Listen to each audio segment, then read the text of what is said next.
professional. Um, yes, let's.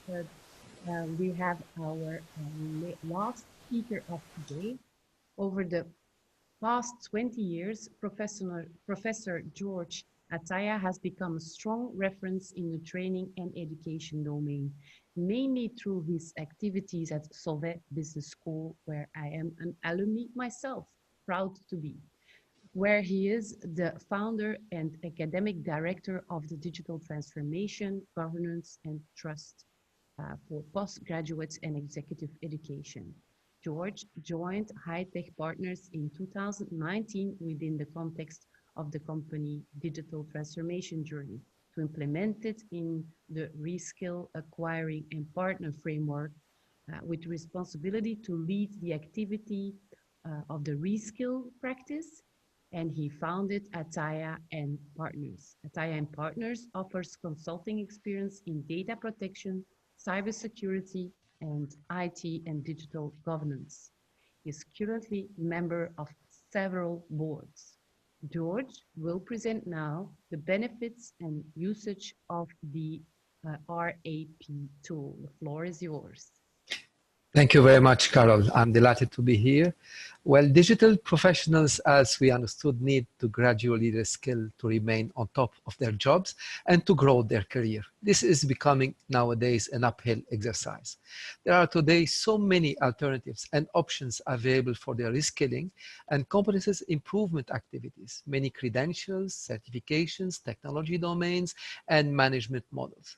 We have been working in this last year in developing this new paradigm inspired by the education that I direct at Solvay, as you mentioned, Carol, delivering as much as 20 domains of knowledge from digital governance, trust professionals, including information security and privacy experts.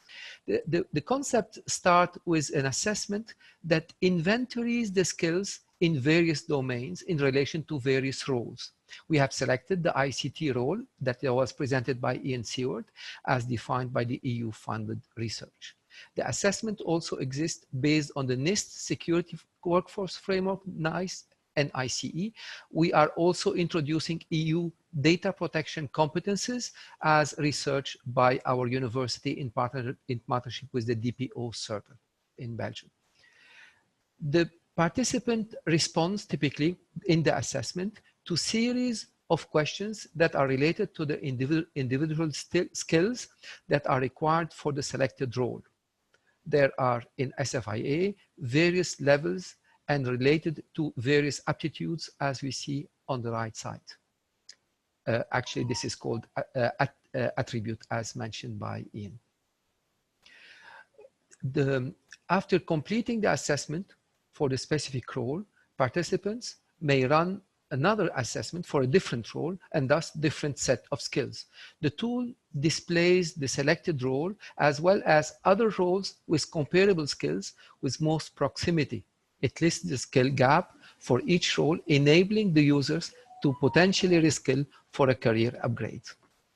For those identified gaps, we identified the way to have selection, propose a selection of training and education opportunities that are presented to the user. We are currently seeking to invite all providers of quality education, in addition obviously to the one that we run ourselves and the one running at Solvay Brussels School, in order to feature the offering available. Similarly, for skills with sufficient competence, they use the user links those to any credential, certification, or past experience in relation to jobs. We use the content from the LinkedIn profile they communicate to us. As a result, the produced report that includes a career track and a competence overview with more granularity to the skills level includes this description of the skills as well as the mapping of their career profile. This is very much superior to any classical resume because it includes sufficient information for the recruiter and the company targeting to which the person wishes to get involved. In essence, the user masters their career destiny through the cycle of assessment, reskilling, and career upgrade, focusing on the needs of the individual and the demands of the marketplace. Now, for what concerns the enterprise benefit, in line with what Raffaele mentioned in relation to the RAP reskill, acquire, and partner, here organizations that are employing numbers of digital experts shall use this tool to assess their workforce or their consultants. The result will be a complete layout of skills across units, regions, specialties, and capabilities. They will be able to organize specific skilling or hiring campaign to proactively plan to actual capabilities.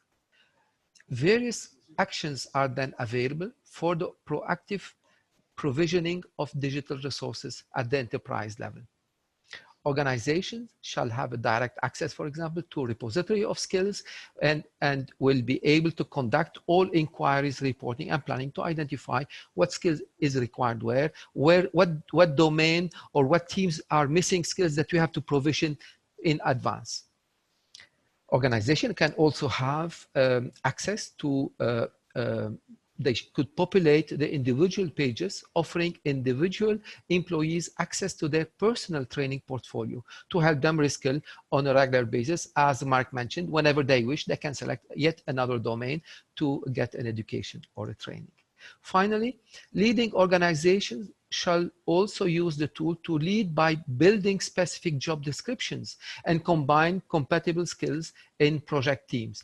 Hiring and promoting actions shall also be steered using this model. So at the end of the day, what we are doing is making available to B2C, if I may say, to organizations, and B2B to organizations, and B2C to individuals, the capability of enhancing the overall skill.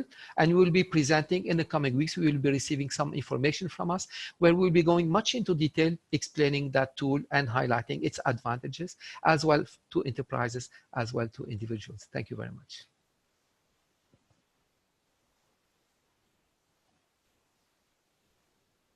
Thanks, George. This keeps us in an excellent timing. Thanks for that. I think our participants will appreciate it.